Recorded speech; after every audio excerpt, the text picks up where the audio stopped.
네, 강원도 동해시 삼척시 새누리당 국회의원 이철규입니다. 오늘 제가 마지막 질의 순서인데 그동안 장시간 우리 총리님을 비롯한 정부 의원들 수고 많으셨습니다.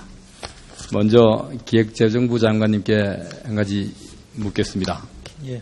지난 6월 13일 날 정부는 공공기관 운영위원회를 개최하여 그동안 자본 잠식이라든가 또는 적자 운영 중인 석탄공사는 연차별 감산 계획을 수립해서 시행하고 정원을 단계적으로 감축한다. 또한 정원의 단계적 감축과 함께 신규 채용을 하지 못하도록 제안을 했습니다.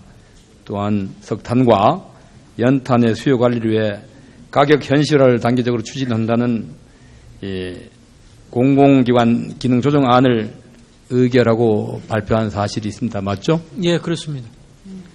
한 가지만 여쭙겠습니다. 여기서 석탄공사가 들어가 있는데요. 석탄공사가 상당하게 적자를 안고 자본 잠식 상태에 빠져 있습니다. 이 석탄공사가 이 경영을 부실하게 해가지고 그동안 이 부실에 빠진 겁니까? 아니면 정부의 이 에너지 정책 때문에 이렇게 이 부실에 빠지게 된 것이라고 생각하십니까? 특별히 이 석탄공사가 경영 부실을 했다는 증거는 없습니다. 근데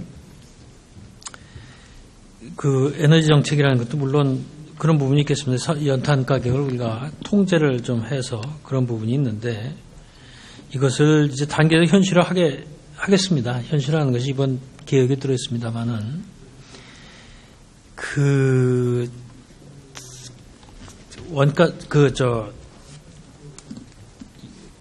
현실화를 한다 해도 워낙 그 부분에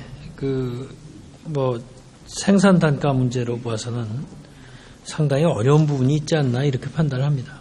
네, 알겠습니다. 그러면 총리님께 또 한 가지 여쭙겠습니다. 우리 지금 전광판에 이 도표가 나와 있습니다. 이거는 석탄 산업의 이 변화를 1988년을 기점으로 해가지고 2013년도까지를 이렇게 분석해 놓은 자료입니다. 우리 석탄 산업 합리화 이 사업이 89년도에 시작이 됐습니다. 시작 전에 우리 대한민국에는 347개 탄광에서 62,259명의 근로자가 연간 2,429만 톤의 석탄을 생산 공급하면서 우리 대한민국의 산업화 시대에 이 에너지의 상당 부분을 이렇게 공급하는 이런 역할을 수행해 왔습니다. 당시 우리 전 국민의 78%의 가구가 이 연탄을 난방에너지 또는 취사에너지로 사용해 왔고요. 그 다음 우리 산업에 필요한 전체 에너지의 약 20% 채 안 됩니다만은 18.9%를 이 석탄이 감당해왔던 사실은 부인할 수 없는 사실입니다. 우리 총리님께서도 당시 자택에서 연탄을 난방 연료로 사용하시면서 생활하셨죠? 네, 그렇게 생활했습니다. 네, 아마 모든 가구들이 연탄을 난방의 주연료로 사용하고 생활해온 것으로 알고 있습니다. 이는 60년대 우리 국가경제개발 5개년 계획에서 이 석탄을 주 에너지로 하고 석유를 이 부차적 에너지로 하는 주탄 종유의 정책을 추진해왔기 때문입니다. 당시 많은 젊은이들이 광부라는 이름으로 지하 갱도 막장에서 목숨을 걸면서 가족의 행복과 국가 발전을 위해 몸바쳐 왔습니다. 이 통계에 보면은 81년 이전에는 통계조차도 지금 없습니다. 81년 이후 통계를 보면은 지난 13년까지 석탄광 재해로 63,089명의 노동자가 사망하거나 또는 장애 부상을 당했으며 17,099명의 진폐 환자들이 일부는 사망하셨고 또한 현재도 진폐의 고통으로 이 어려운 삶을 영위해 나가고 있습니다. 총리님, 광부들이 돈을 벌 수 있을 때 돈을 벌어야 할 텐데 당시 정부는 석탄 가격, 그 다음 쌀 가격을 고시가격이라는 이름으로 통제했습니다. 알고 계시죠? 예, 그런 조치가 있었습니다. 당시에 이 본 의원이 알기로는 도시 근로자들의 생계비를 낮춰주기 위해서 만부득이 당시 생계비의 상당 부분을 차지하는 쌀과 주식인 쌀과 그다음 주연료인 연탄의 가격을 낮추기 위해서 부득이한 조치였다고 생각하는데 동의하십니까? 그 당시의 경제 정책에 대해서 제가 상세하게 알 수는 없습니다만 어느 한 가지 팩터를 가지고 그 한 가지 원인을 가지고 다른 대책들을 모두를 진행했던 것은 아니지 않느냐. 종합적인 여러 가지 검토가 있었고 그중에 중요한 부분도 지금 의원님 말씀하신 것이 들어가 있지 않느냐 이런 생각을 합니다. 네. 탄광 지역 주민들 또한 광부들과 함께 우리 대한민국의 경제 발전의 한 축으로 고통을 인내해 온 것은 사실입니다. 총리님, 안도현 시인은 너에게 묻는다라는 시에서 연탄재 함부로 발로 차지 마라. 너는 누구에게 한 번이라도 뜨거운 사람이었느냐라고 우리에게 묻고 있습니다. 연탄은 자신을 불태워 타인에게 행복을 전합니다. 폐광지역 주민들의 삶도 그리하였습니다. 이제 우리 대한민국이 세계에서 주목하는 경제대국으로 발돋움을 했습니다. 이 과정에 당시 우리 에너지의 상당 부분을 감당하던 이 폐광지역의 광부들의 막장 생활도 상당 부분 기여한 것이 사실이라고 인정하시겠습니까? 예, 그 당시에 광부들의 노력이 우리나라 경제 발전에 큰 밑거름이 되었다고 생각합니다. 그럼에도 불구하고 좀 전에 우리 기재부 장관님께서도 밝히신 바와 같이 정부는 이 석탄 산업을 지금 정리하고자 하고 있는 것으로 알고 있습니다. 맞습니까?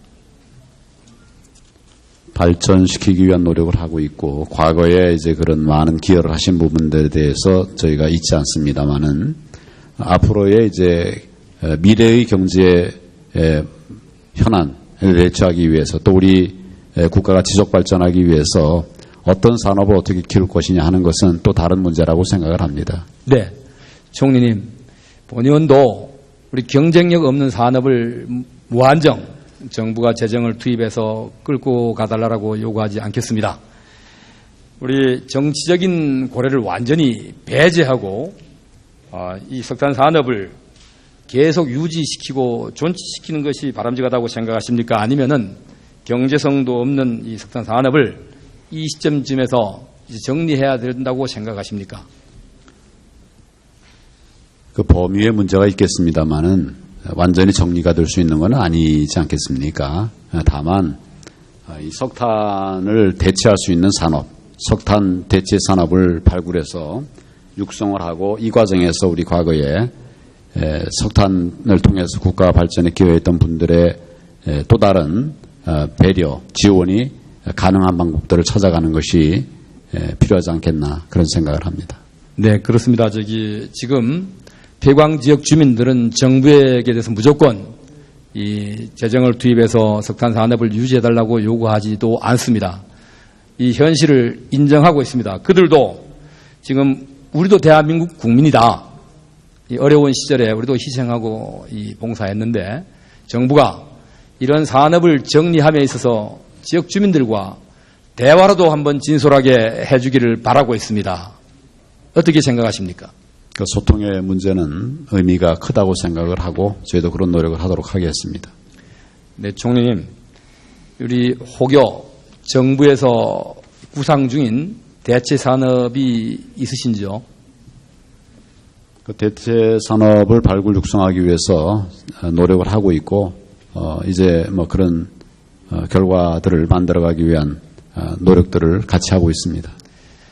네, 지금이라도 늦지 않았다고 생각합니다. 그동안 27년 동안 합리화 사업을 추진하면서 막대한 재정이 투입됐습니다만 지역 주민들의 삶의 질이 변화된 것은 별로 없습니다.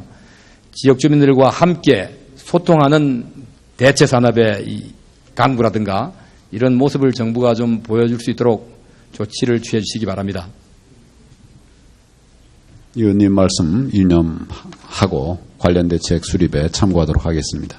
네, 감사합니다. 수고하셨습니다. 다음은 우리 산업부 장관께 질의 좀 하겠습니다.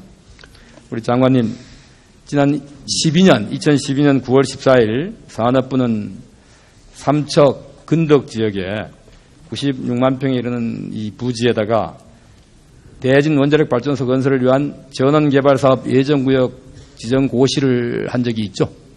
예, 산업부 차관입니다. 네. 의원님 양해해 주시면 차관이 답변 드리도록 네. 하겠습니다. 예, 의원님 말씀하신 게 정확합니다. 당시에 고시가 보니까 저기 확정고시도 아니고 조건부 고시로 되어 있는 거 맞죠? 맞습니다. 조건부 고시를 한 이유가 어디에 있습니까, 차관님?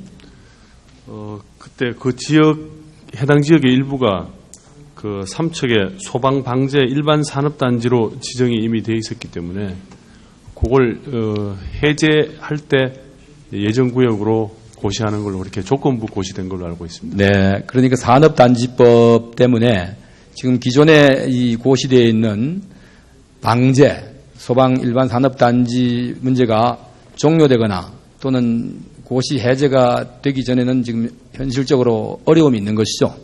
그렇습니다. 네, 알겠습니다. 다음 국방부 장관님께 하나 여쭙겠습니다. 예, 장관님, 오늘 하루 종일 고생이 많으셨습니다. 지금 조금은 가벼운 일이고요. 얘긴데 저기 우선 오늘 이 시간에도 우리 국토방위에 이 여념이 없는 63만 우리 국군 장병 모든 분들께 우리 지역 주민을 대표해서 경의를 표하고 이 수고에 치하하는 바입니다. 장관님, 군인 복지는 많은 장병들이 불철주야 국토수호를 함에 있어 국가가 책임져야 할 기본적 책무라고 생각합니다. 동의하십니까? 예, 동의합니다. 그럼에도 불구하고 이미 대통령께 이 보고가 되어 승인을 득한 77개 이 군인복지 기본 사업이 지금 24%나 되는 18개 사업이 그 중에 과제가 지금 제대로 추진이 되지 않고 있습니다. 알고 계십니까? 예, 알고 있습니다. 왜 제대로 되지 않고 있습니까? 그 지연이 되고 있는데 그 이유는 대부분 이제 예산 확보와 관련이 되어 있습니다. 그래서 이 반드시 필요한 과제는 내년 예산에 편성되도록 현재 재정 당국과 협의하고 있습니다.